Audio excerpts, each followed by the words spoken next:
All right, looks like we've got a request for a deep dive. Into the entire Ben 10 universe. Wow. That's right, from the original series to all the sequels and even the live-action movies. Sounds like we've got our work cut out for us. Yeah, you guys sent in a ton of stuff, articles, behind-the-scenes clips, maybe even some of those old action figures. It's amazing to see how much this franchise has evolved over the years. Seriously, from summer road trip shenanigans to, like, full-on time travel and multiversal showdowns. Ben 10's journey has been wild. So how about we unpack how this whole thing started? How a show about a kid fighting an alien watch turned into this massive sci-fi saga. Definitely. We can dig into those early animation styles, Ben's character development, and of course all those awesome alien transformations. Oh, and we got to talk about those deeper themes too, right? Like Yeah. responsibility, identity, and what happens when you've got all that power at your fingertips. Totally. There's a lot more to this show than meets the eye. All right, let's rewind to the very beginning. Yeah. Tell me about the masterminds behind Ben 10. You're talking about the Man of Action team. These guys are legends. Lay it on me. Okay, so we've got Joe Casey, Joe Kelly, Duncan Rouleau, and Stephen T. Siegel.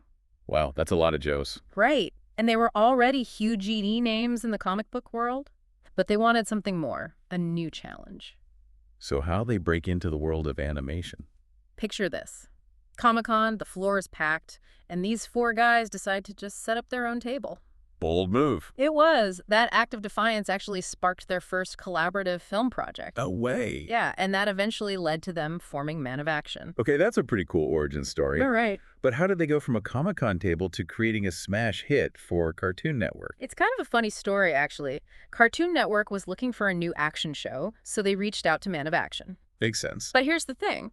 They initially wanted something like the Fantastic Four. Oh, like a team of superheroes. Exactly. But Man of Action had a different vision. They showed up to that meeting with like 20 completely different ideas. Whoa, 20? Yep, and they pitched them all rapid fire in just 20 minutes. They must have been bouncing off the walls. But it was idea number 8 that really caught the network's attention. And that was? Ben 10. So instead of a whole team, they went with one kid who finds an alien watch that lets him transform into all these different aliens. That's right. Yeah, I remember seeing some early concept art for Ben 10. Some of it was pretty wild. Oh, yeah, especially that early test footage that surfaced a few years back. Ben's design was different. And Gwen. Her hairstyle was something else. Thankfully, they polished those designs into the iconic look we know and love today. Okay, let's jump back to 2005. Ben 10 Classic hits the airwaves. The premise is simple. Ben Tennyson, summer road trip with Grandpa Max and his cousin Gwen, and bam, he finds the Omnitrix. That road trip setting was a stroke of genius. Right. It gave them a constantly changing backdrop for all the action and adventures. And it forced Ben, Gwen, and Grandpa Max to, actually interact with each other in that RV. Exactly. And that's how their relationships really started to develop. You're right. Stuck in that RV, they were constantly teasing each other, pulling pranks. But you could see that bond growing stronger with every crazy situation they faced. And each character had a distinct role. Ben was the impulsive, sometimes cocky hero. Always ready to jump into action. Gwen was the voice of reason, trying to keep Ben grounded with her intellect. And then there's Grandpa Max, the former plumber with a mysterious past, guiding them like a seasoned mentor. He's the heart of the show, teaching Ben about what it really means to be a hero. He's always cooking up something interesting in that RV. Let's just say he's got a unique taste in ingredients. But what I love about Ben 10 Classic is how it tackles these mature themes without being preachy. Totally. We see Ben making mistakes, struggling with the responsibility of the Omnitrix. And ultimately learning from those experiences. It makes him feel real, even if you've never stumbled upon an alien watch yourself. And let's not forget about those villains. They weren't just generic bad guys. They forced Ben to face his weaknesses head on. Speaking of villains, we got to talk about Vilgax. He's like the ultimate Ben 10 baddie. Oh, absolutely. A giant, bio-enhanced alien warlord obsessed with the Omnitrix. He's relentless. What makes him such a great villain, though? Vilgax is a classic example of a villain with a clear motivation. He wants power, plain and simple. Exactly. And he believes the Omnitrix is the key to achieving it. His pursuit of Ben just never stops. It really raises the stakes for the entire series. And then there's the whole reveal about Grandpa Max's past. I know, right? The fact that the seemingly ordinary grandpa actually had history with Vilgax. It adds so much depth to their dynamic and hints at this whole larger world of the plumbers. Okay, and we can't forget about Kevin 11. Oh, Kevin. He's a complicated one. He starts out trying to steal the Omnitrix. And ends up becoming this terrifying fusion of Ben's own alien forms. I still get chills thinking about that transformation. But his story is like a cautionary tale for Ben. Definitely.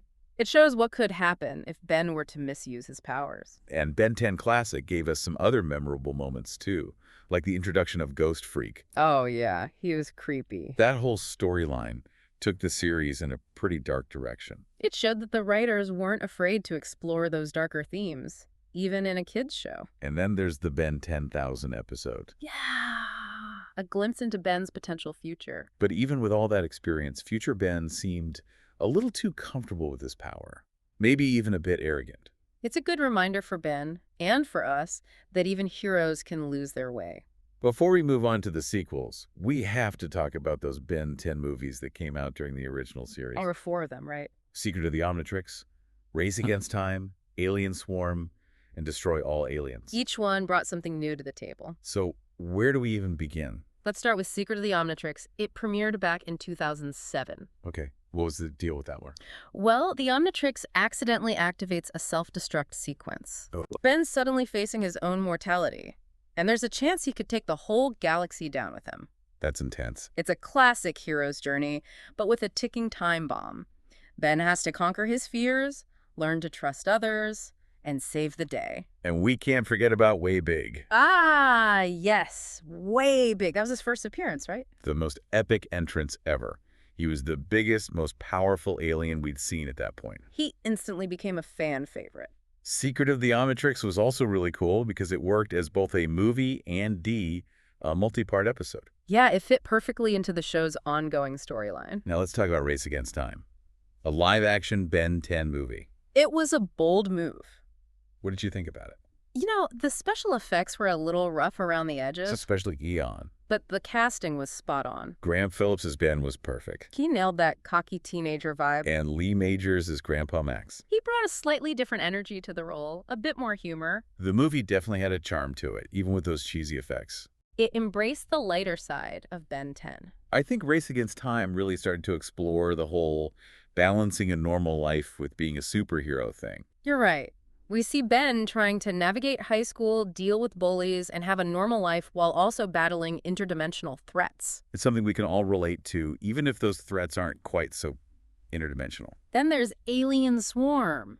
That one went in a much darker direction, didn't it? Absolutely. Nanotechnology, a serious tone. And a very different Grandpa Max. Yeah, his portrayal in Alien Swarm was controversial. He was bitter, resentful. It was a side of him we hadn't seen before. But it added complexity to his character. It showed that even Grandpa Max has his flaws. Maybe they were trying to appeal to an older audience with that one. It's possible. Then we have Destroy All Aliens.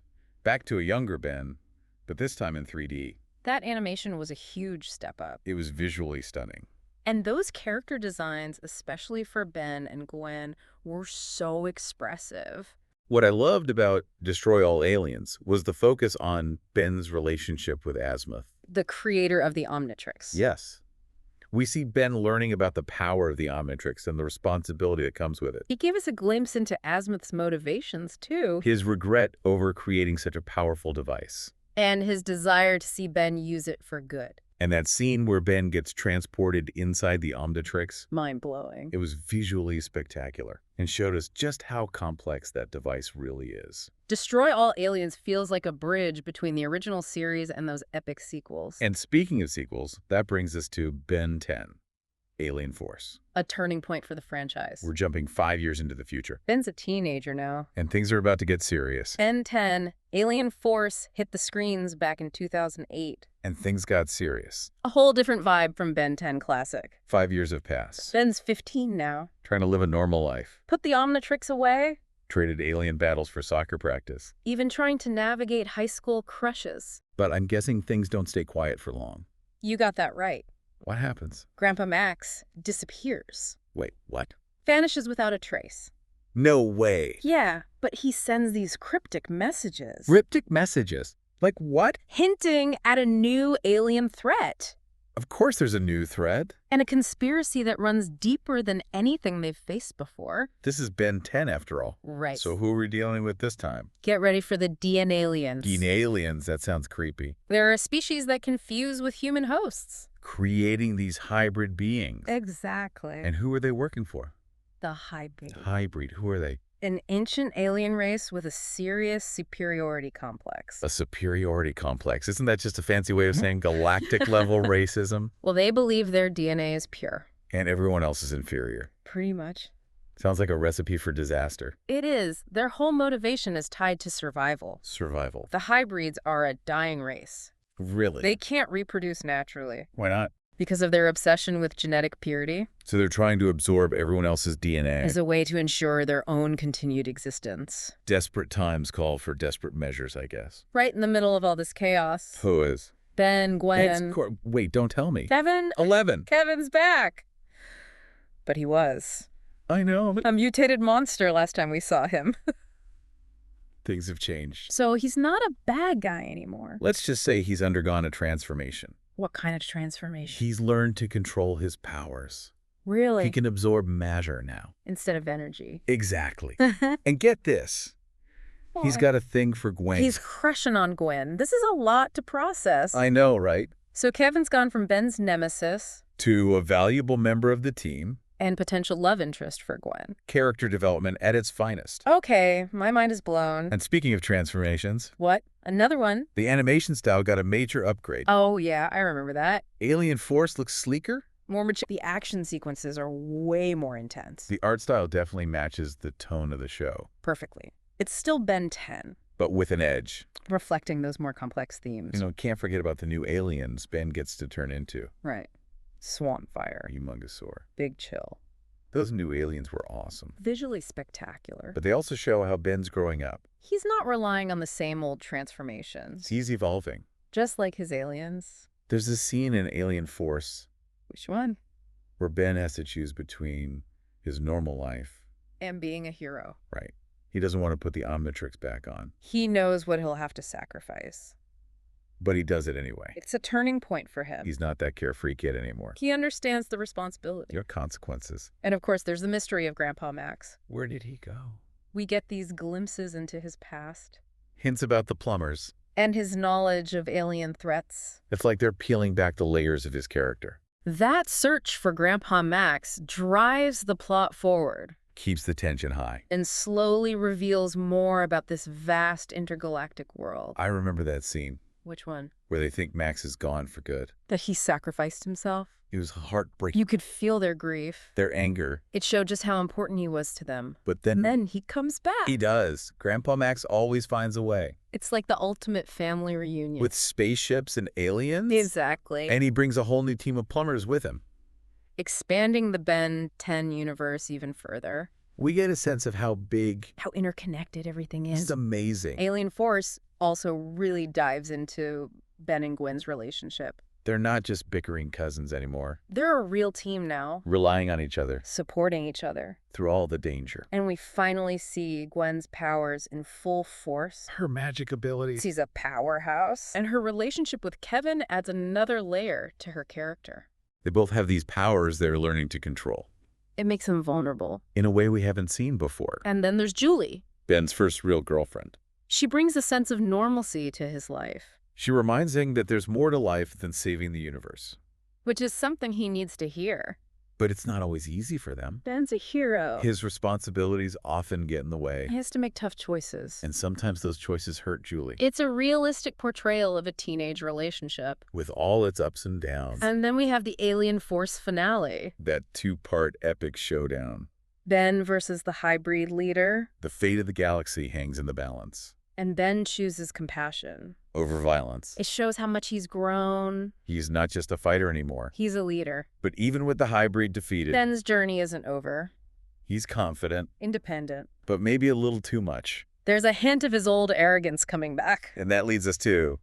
Ben 10, Ultimate Alien. Where Ben faces the consequences of fame. And the challenges of leadership. And gets a major power upgrade.